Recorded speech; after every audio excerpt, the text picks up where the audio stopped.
தேர்தலில் போட்டியிடாதது குறித்து மே 4ஆம் தேதிக்கு பிறகு தெரிவிப்பதாக பாஜக அண்ணாமலை கூறியிருக்கிறார். இதுகுறித்த கூடுதல் விவரங்களை வழங்குவதற்காக எமது சிறப்பு செய்தியாளர் காயத்ரி இணைப்பில் இருக்கிறார். வணக்கம் காயத்ரி, முழு விவரங்களை பகிரலாம்.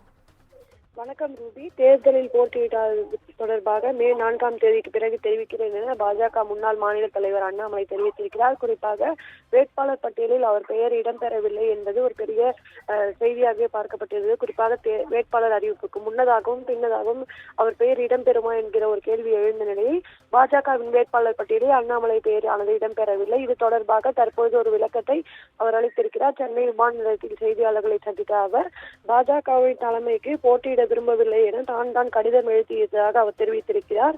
மேலும் பாஜக வேட்பாளரை ஆதரித்து அவர் வெற்றி பெற செய்யும் வகையில் தொடர்ந்து என்னுடைய கடமையை ஆற்றுவேன் என்றும் அவரை வெற்றி பெற செய்ய வைப்பது என்னுடைய கடமை என்றும் அவர் தெரிவித்திருக்கிறார்.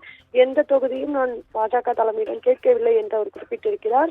போட்டியிடாதது ஏன் என்பது தொடர்பாக மே 4ஆம் தேதிக்கு பிறகு தெரிவிக்கிறேன் என்றும் கூறியுள்ள அண்ணாமலை, பாஜக அதாவது தமிழக பாஜக வேட்பாளராக தனது பெயரை பரிந்துரைக்கவில்லை என்றும் அவ்வாறு பரிந்துரைக்காத பொழுது கட்சி தலைமை எப்படி என் பெயரை அறிவிக்கும் என்கிற அடிப்படையில் அவர் ஒரு கருத்தையும் தெரிவித்திருக்கிறார். இந்த சூழ்நிலையில் அண்ணாமலை ஏன் போட்டியிடவில்லை என்கிற தொடர்பான ஒரு சர்ச்சை நிலவி வந்த சூழ்நிலையில் தற்போது அதற்கு முற்றுப்புள்ளி வைக்கும் வகையில் நான் தான் தேர்தலில் போட்டியிட விரும்பவில்லை என்றும் இது தொடர்பாக பாஜக தலைமைக்கு தான் கடிதம் எழுதியதாகவும் அண்ணாமலை தற்பொழுது ஒரு விளக்கத்தை அளித்திருக்கிறார்.